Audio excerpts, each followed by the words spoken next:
29वीं पुण्यतिथि पर स्वर्गीय डूमरलाल बैठा को दी गई श्रद्धांजलि फारबिसगंज में आयोजित हुआ स्मरण समारोह। नजरिया न्यूज के लिए फारबिसगंज अररिया से विकास प्रकाश की रिपोर्ट। फारबिसगंज में स्वर्गीय डूमरलाल बैठा की 29वीं पुण्यतिथि श्रद्धा और सम्मान के साथ मनाई गई। इस अवसर पर उनकी पुत्री पूनम देवी और दामाद उपेंद्र प्रसाद रजक के नेतृत्व में श्रद्धांजलि कार्यक्रम का आयोजन किया गया, जिसमें परिवारजनों, शुभचिंतकों और स्थानीय लोगों ने भाग लेकर उन्हें भावभीनी श्रद्धांजलि अर्पित की। कार्यक्रम में उनके चित्र पर पुष्पांजलि अर्पित कर उनके सामाजिक और राजनीतिक योगदान को याद किया गया।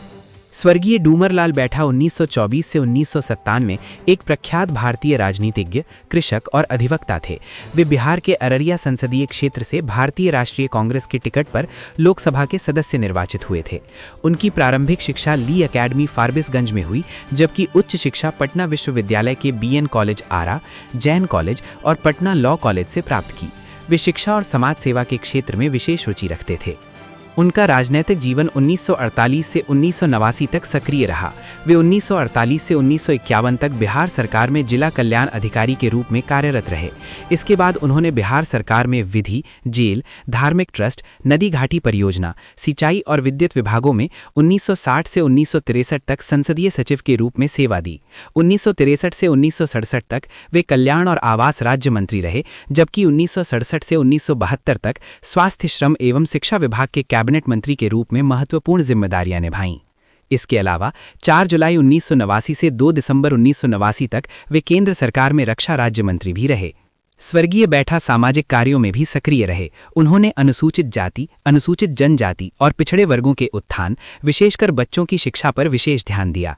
कोसी क्षेत्र के विकास, भूमि सुधार के क्रियान्वयन, ग्रामीण विकास तथा मजदूरों को रोजगार उपलब्ध कराने की दिशा में उनके प्रयास सराहनीय रहे।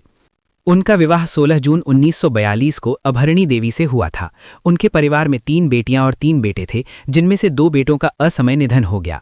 किडनी संबंधी बीमारी के कारण 10 फरवरी 1997 को दिल्ली के डॉक्टर राम मनोहर लोहिया अस्पताल में उनका निधन हो गया।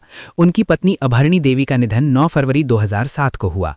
पुण्यतिथि समारोह में वक्ताओं ने कहा कि स्वर्गीय डूमरलाल बैठा का जीवन जनसेवा, सामाजिक न्याय और समर्पण का प्रतीक था, जो आने वाली पीढ़ियों के लिए प्रेरणा स्रोत बना रहेगा। आज स्वर्गीय डूमरलाल बैठा जी का 29वां और हर साल यहाँ ये इसी प्रकार से मेला लगता है। और सिर्फ मंत्री नहीं रहे, स्वतंत्रता सेनानी भी रहे और इनका पूरे जिला और भारत में इनका नाम रहा और अपने नाम से ये रोशन किया। ये हम लोगों के लिए बड़ा गौरव का बात है कि हम लोग डूमरलाल बैठा जी के, स्वर्गीय डूमरलाल बैठा जी के आज जो कार्यक्रम है उसमें उपस्थित हुए। इस प्रकार मैं विशेष रूप से ये कहूँगा कि ये कार्यक्रम उनके परिवार के सदस्य ही नहीं, हम सबों का कर्तव्य बनता है कि हम लोग भी इस कार्यक्रम में हर बार इसी प्रकार आएँ और उनको सच्ची श्रद्धांजलि अर्पित करें। क्या कार्यक्रम है आज?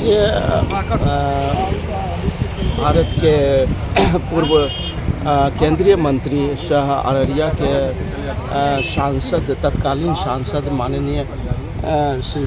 माननीय डूमरलाल बैठा जी के 29वीं पुण्यतिथि पर हम लोग यहाँ सभी एकत्रित हुए हैं।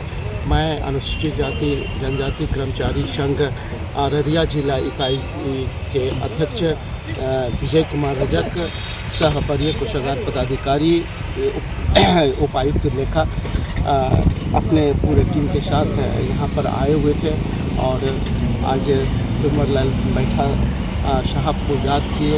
उनके जो कृति है, जो करके गए हैं, उनके धरोहर को हम सभी लोगों से अनुरोध करेंगे कि वो जो धरोहर छोड़ के गए हैं, जो कार्य उनका अधूरा रह गया, उनको पूरा करने के लिए पूरे जनप्रतिनिधि, सारे पदाधिकारी, सारे कर्मी मिलकर के वो सहयोग करें।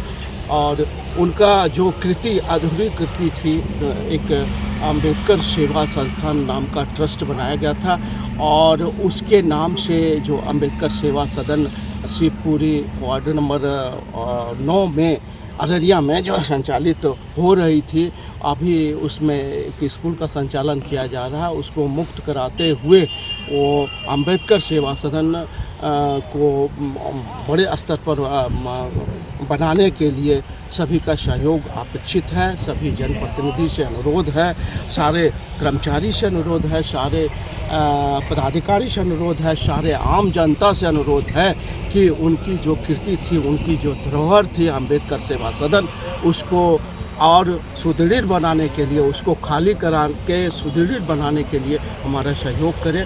हम लोग इसके लिए तत्पर हैं कि जल्दी से जल्द उसका जो हस्तांतरण अनुसूचित जाति कर्मचारी संघ को किया जाए, ताकि उसका डेवलपमेंट का कार्य किया जाएगा।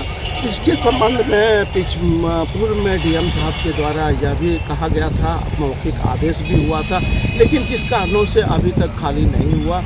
इसमें जिला शिक्षा पदाधिकारी से भी वार्ता हुई थी, अंचल अधिकारी और वहाँ के अंचल निरीक्षक और अंचल अमीन के द्वारा नपाई भी करवाई गई थी। इस पर जांच अपर सफलता के निर्देशन में जांच भी कराया गया और जिला पदाधिकारी, तत्कालीन जिला पदाधिकारी का मौखिक आदेश भी हुआ था, लेकिन अभी तक वह खाली नहीं हुआ है।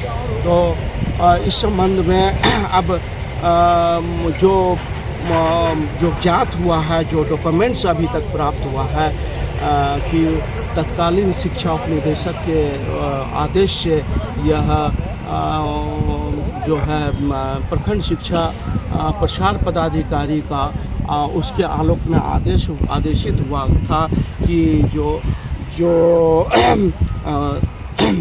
भगत टोला जो भूमिहीन स्कूल था, वो तत्कालीन समय तक के लिए अंबेडकर सेवा सदन में शिफ्ट कराया गया था कि अंबेडकर से ये भगत टोला को जब ज़मीन उपलब्ध हो जाएगी तो उसको खाली करा दिया जाएगा।